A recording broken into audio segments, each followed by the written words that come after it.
Hi అండి. నమస్కారం. చాలా కాలం నుంచి ఈ విషయం మీతో డిస్కస్ చేద్దాం అనుకుంటున్నాను కానీ, ఎప్పటికప్పుడు అలాగే అయిపోయింది. ఈరోజు చాలా సీరియస్ ఇష్యూ డిస్కస్ చేద్దామండి.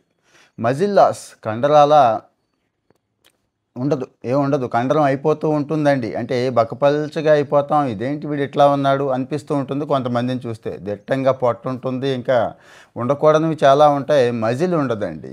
కారణం ఏంటి అంటే మజిల్ లాస్ అయిపోతుంది మనకి. అంటే బాగా తింటలేదు, రెస్ట్ తీసుకోవట్లేదు, వర్కౌట్ చేయట్లేదు అనుకుంటారు కదా. మొదటి 2 కాదు కానీ ప్రధానంగా మూడోదండి వర్కౌట్ అండి. ఎంత వర్కౌట్ చేస్తే అంటే ఎంత మంచి వెయిట్స్‌తో చక్కగా భారీ వెయిట్స్ కాదు.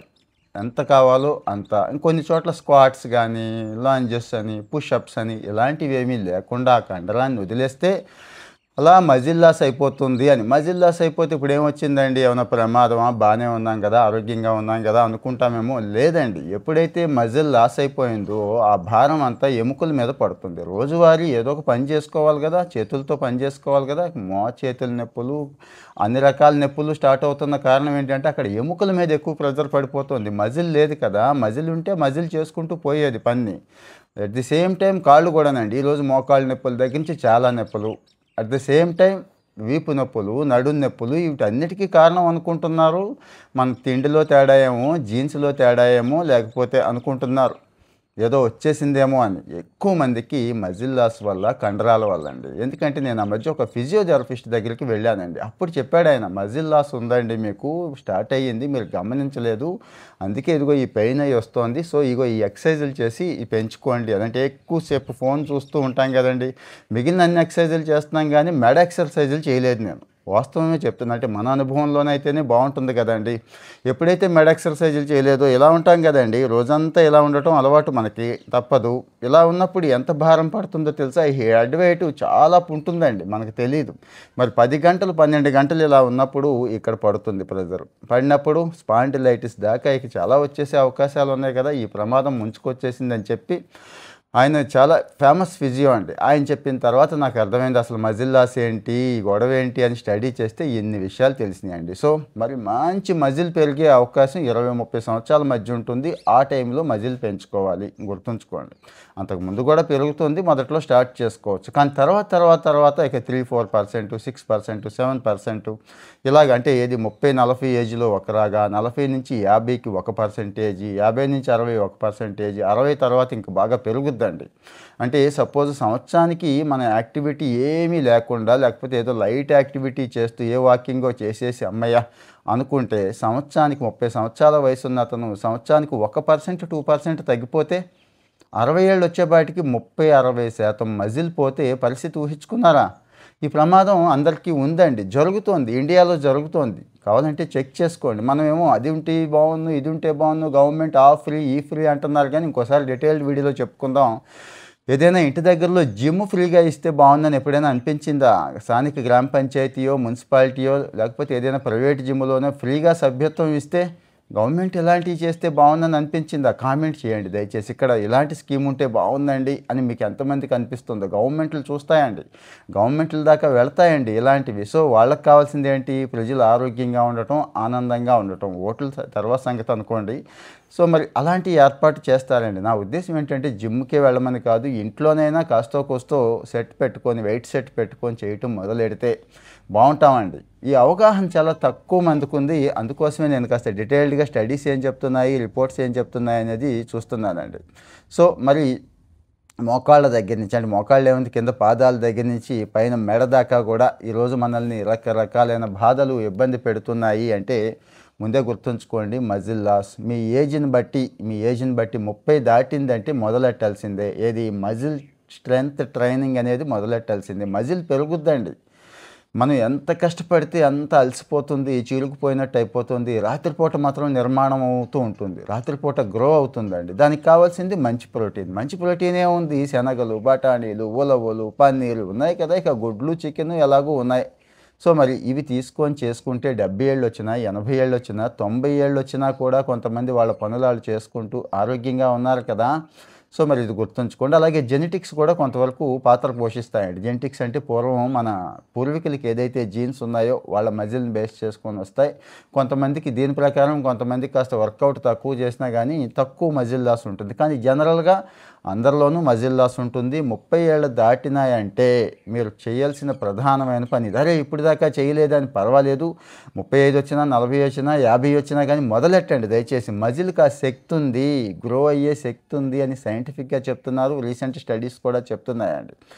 మరి ఇవే కాకుండా ఒక్కోసారి ఏదైనా యాక్సిడెంట్ అవుతుంది, కాలుకో చెయ్యకో వాడడం మానేస్తాం, ఇంకా అలా పక్కన పెట్టేస్తాం ఆ అవయవాన్ని, మజిల్ మొత్తం లాస్ అయిపోతుందండి. మీరు చెక్ చేసుకోండి, ఒక 2 వారాలు 3 వారాలు ఆ మజిల్ వాడకుండా మీరు వదిలేస్తే అంతేనండి, క్షీణించిపోతుంది. ఇంకా అలా క్షీణించిపోతుంది. బిల్డ్ చేసుకోవడం మళ్ళీ కష్టమైపోతుంది. మళ్ళీ రైట్ ఫ్రమ్ స్క్రాచ్ అంటారు చూడండి, అలా అయిపోతుంది. సో మరి అన్ని వారాలు గ్యాప్ ఇవ్వడం మంచిది కాదు. ఏదొచ్చినా కానీ ఏదో 2-3 రోజులు 4 రోజులు వారం రోజులు ఏదో ఒకటి వస్తాయి ఇబ్బందులు, అంతే తప్పించి ఎక్కువ ఇవ్వద్దు. ఆ మజిల్కి పని పెడుతూ ఉండండి. సో మరి మజిల్ లాస్ని రివర్స్ చేయండి అని చెప్తున్నారు. ఏ మజిల్ అయినా, ఈ బాడీ మొత్తం మజిల్స్తోనే కూడుకుంది కదండి. ఎన్ని మజిల్స్ ఉంటాయో ప్రతిదీ ఒక కండరం. మీరు కొన్ని పిక్చర్స్లో చూసే ఉంటారు కదండి. ప్రతి కండరానికి దానికి తగ్గ పనిని దానికి అప్పచెప్పేసి ఆ రోజు గుర్తుంచుకోండి, ఆ రోజు ఆ కండరానికి ఆ పని అప్పచెప్పగలిగితే కొన్ని ఎక్సర్సైజులు ఉంటాయండి, చాలా కండరాల మీద ప్రెజర్ పడుతూ ఉంటుంది. సో మరి ఆ ఎక్సర్సైజులు కూడా మీరు సెలెక్ట్ చేసుకోండి. అవేంటి అనేది డీటెయిల్డ్గా ఇంకోసారి మళ్ళీ మనం చెప్పుకుందామండి. అంటే నేను జిమ్ ఎక్స్పర్ట్, ఫిట్నెస్ ఎక్స్పర్ట్ కాదు, కానీ స్వయంగా చేస్తూ ఉంటాను కాబట్టి చెప్పగలుగుతానని చెప్తున్నాను. ఆరోగ్యవంతమైన మనిషి కాస్త డైలీ అంటే ఎన్ని కిలోలు ఉంటే ఇంటూ అన్ని గ్రాములు ప్రోటీన్ ఉండేలా చూసుకోండి. ప్రోటీన్ అంటే మళ్ళీ ఆరోగ్యకరమైన ప్రోటీన్, చికెన్, గుడ్డు ఇలాంటివి అన్నట్టు, పప్పులు అంటే సాధారణంగా చెప్తున్నాను. నీకు మంచి ప్రోటీన్ ఏదనేది మీకు తెలుసండి. 1.2 గ్రాము ఉండాలి అంటే అదే నేను 50 కిలోలు ఉన్నాను అనుకోండి, 50 కిలోలు ఇంటూ 0.2 గ్రామ్, మీకు అర్థమైంది కదండి, అలా ఉండాలి అన్నట్టు. అంటే 50 గ్రాములు అంటే 60, 70, కనీసం ఒక 100 గ్రాములు, ఒక 70 నుంచి 100 గ్రాముల మధ్య మంచి ప్రోటీన్ నేను తీసుకోవాలి అన్నట్టు. మీకు కూడా ఇదే అప్లై అవుతుంది. సో మీరు ఇంకా మంచి వర్కౌట్ చేస్తున్నారు, గట్టిగా కాయ కష్టం చేస్తున్నారు, అది ఉంటే కనుక 1.5 అంటే 1 కిలోకి 1.5, 1.8 గ్రామ్స్ వరకు కూడా తీసుకోండి. ఇవి మజిల్స్ని చక్కగా పెంచి పోషించడంలో ఈ ప్రోటీన్ బాగా ఉపయోగపడుతుంది, గుర్తుంచుకోండి. యాక్చువల్గా మనం బాగా కష్టపడుతున్నప్పుడు మజిల్ చీరుకుపోతుందేమో, మజిల్ ఇబ్బంది పడుతుందేమో అనుకుంటాం కదా. మైక్రో టీర్ అంటారండి, చీరనివ్వండి, చిన్నగానివ్వండి, కానీ అది రాత్రి మళ్ళీ రిపేర్ చేసుకొని చక్కగా పెరుగుద్ది ఏది మంచి నిద్రలో. అందుకే 7-8 గంటల నిద్ర కూడా ఉండాలి అని చెప్పే కారణం ఇదండి. మరి దీంతోపాటు కొంతమంది బాగా అవసరం అయితేనే సప్లిమెంట్స్ కూడా తీసుకోండి దయచేసి. విటమిన్ సప్లిమెంటు, మెగ్నీషియం కానీ, డి విటమిన్ ఈ మధ్య ఎండ ఎక్స్పోజ్ అవ్వట్లేదు చాలామంది, అదో ప్రమాదం ఉంది కొంతమందికే, మిగిలిన వాళ్ళందరికీ సజెస్ట్ చేయలేమండి. సో దయచేసి చక్కటి ఎండ ఉంటే సరిపోతుంది అని చెప్తున్నారు. సో మరి మజిల్ని పెంచకపోతే అది పెరగదండి. మజిల్ని పెంచాల్సిన బాధ్యత మన మీదే ఉంది. దానికి ఏమీ లేదు, కసరత్తు, ప్రోటీన్ డైట్, మంచి నిద్ర, ఈ మూడేనండి. అయితే ఏ మజిల్కి ఎంత కసరత్తు అనేది దాని గురించి ఎక్కువ ఆలోచించకుండా ముందు మీకు గుంజీలు తీయటం వచ్చు, పుషప్స్ వచ్చు, పుల్అప్స్ వచ్చు, అవి మొదలెట్టేయండి దయచేసి.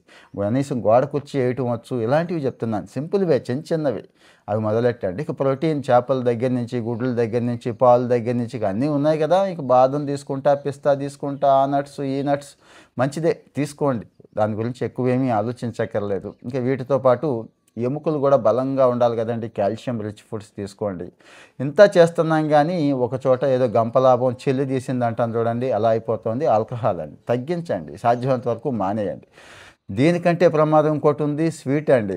అసలే ఈ స్వీట్ అనేది మజిల్ని బ్రేక్ చేసేస్తుందండి. నేను మళ్ళీ గుర్తు చేస్తున్నాను, మీరు కావాలంటే చూడండి, మంచి బాడీ బిల్డింగ్ చేసేవాళ్ళు, మంచి మజిల్ ఉన్న వాళ్ళకి స్వీట్ తినే అలవాటు చాలా తక్కువ ఉంటుంది. ఉన్న న్యాచురల్ స్వీట్ తింటారు, ఇది ఖర్జూరం, కిస్మిస్, చిలగడదుంప, తేనె ఇలాంటివి ఉన్నాయి చూడండి, అవి తిని ఆ క్రేవింగ్స్ ఉంటాయి కదండి, తినాలి స్వీట్ తినలేదే అనేది ఒకటి ఉండిపోతుంది మళ్ళీ బుర్రలో, అది పోగొట్టుకోవడం కోసం స్వీట్ తింటారు. సో మజిల్ని ఈ స్వీట్ బ్రేక్ చేస్తుంది కాబట్టి దాన్ని మీరు ఆ తినే అలవాటిని బ్రేక్ చేసేయండి. ఇక డి విటమిన్ తీసుకోండి, ఎట్టి పరిస్థితుల్లో డి విటమిన్ వదలొద్దు. నేను మళ్ళీ చెప్తున్నా, ఎండలోకి వెళ్ళడం అదేదో పనిష్మెంట్‌లాగా కాదు. అది భోగంలాగా అనుకోండి. కొంతైనా ఎండకి ఎక్స్‌పోజ్ అవ్వండి. సో, మళ్ళీ గుర్తు చేస్తున్నా, కండరాల పెరుగుదల అనేది నిద్రలోనే జరుగుతుంది. పగలంతా కష్టపడతాం, వర్కౌట్ చేస్తాం, ఆ మజిల్ మీద ప్రెషర్ ఏస్తాం, కొద్దిగా పెయిన్ ఉంటుంది. రాత్రికి చూడండి, తెల్లారి లేసేసరికి ఫ్రెష్‌గా ఉంటాం, రిలాక్స్‌డ్‌గా లెగుస్తాం కదా! కండరాలు కూడా బావుంటాయండి. అంటే అంత ఉబ్బుంటాయని కాదు, రిపేర్ అయిపోయి రెడీగా ఉంటాయి కాబట్టి 8 గంటల నిద్ర అనేది మంచిది. ఇక ఉమెన్‌లో ఆ పీరియడ్స్ టైం కొద్దిగా ఇబ్బంది పెడుతూ ఉంటుంది. ఆ పీరియడ్స్ టైంలో రెస్ట్ ఇవ్వండి. కానీ తర్వాత మళ్ళీ మొదలెట్టేయండి. మెనోపాజ్ అయిపోయాక ఇంకో బాధ ఉందండి. కాల్షియం లెవెల్స్ బాగా తగ్గిపోయి, ఎముకల్లో బలం తగ్గిపోయి పెయిన్ వస్తూ ఉంటుంది. అందుకే ఒక పక్క నుంచి కాల్షియం పెంచుకుంటూ స్ట్రెంత్ ట్రైనింగ్ చేయండి అని చెప్తున్నారు. సో, మరి ఇన్ని విషయాలు ఉన్నాయండి మజిల్ బిల్డింగ్‌లో. నా ఎక్స్‌పీరియన్స్ కూడా చెప్పాను మీకు.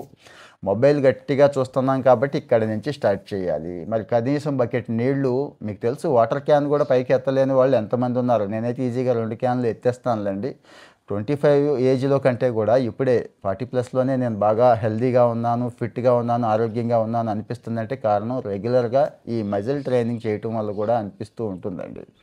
సో, దయచేసి మరి రోజువారీ పనులు కాస్త ఎనర్జిటిక్‌గా చేసుకోవాలి, యాక్టివ్‌గా చేసుకోవాలి. మనం కూడా ముఖ్యంగా అందంగా కూడా ఉండాలి కదండీ! ఆరోగ్యంతో పాటు అందంగా ఉండాలి. ఏ మజిల్ ఎంతుండాలి, ఎంత బావుంటే అంత అందంగా ఉంటాం. అది ఒక రోజులో ఏమీ వచ్చేది కానీ 6 నెలలకి, 3 నెలలకి, సంవత్సరానికి మంచి తేడా వచ్చేస్తుంది. కావాలంటే చెక్ చేసుకోండి. సో, రోజు ఒక గంటే గదా!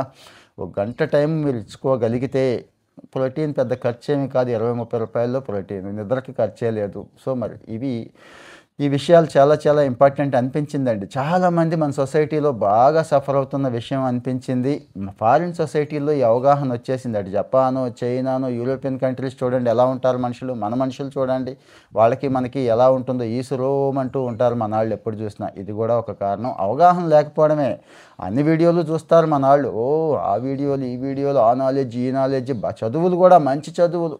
ఐఐటీలు చదువుతారు, ఇంజనీరింగ్‌లు చేస్తారు, మంచి సంపాదనలు ఉంటాయి. కానీ ఈ చిన్న విషయాలు తెలియట్లేదని నా బాధ. అంతకుమించి ఏమీ లేదు. సో, మరి మనం లైఫ్ స్టైల్‌కి సంబంధించిన అన్ని విషయాలు డిస్కస్ చేసుకుందాం అనుకునే మొదలెట్టుకున్నాం. చూస్తున్నారు, సంతోషం. కానీ మీరు షేర్ చేయడం మర్చిపోతున్నారు. మీ ఫ్రెండ్స్‌కి, ఫ్యామిలీ మెంబర్స్‌కి షేర్ చేయడం మర్చిపోతున్నారు. దయచేసి వాళ్ళకి కూడా షేర్ చేస్తే మంచి చేసిన వాళ్ళం అవుతాం గదండీ! ఒక సోషల్ కాజ్ కోసమే మనం ఇది చెప్పుకుంటున్నాం. ఒక ఫ్యామిలీ మెంబర్స్ లాగే నేను చెప్తున్నాను. మిమ్మల్ని కూడా ఫీల్ అయ్యి చెప్తున్నాను కాబట్టి దయచేసి మీ ఫ్యామిలీ మెంబర్స్‌కి, మీ ఫ్రెండ్స్‌కి షేర్ చేస్తే ఇలాంటి విషయాలు ఇంకా చాలా ఉన్నాయి కదా! అన్నీ కూడా వాళ్ళు తెలుసుకుంటారు. వాళ్ళకి ఆటోమేటిక్‌గా తర్వాత తర్వాత వెళ్తాయండి. So, thank you.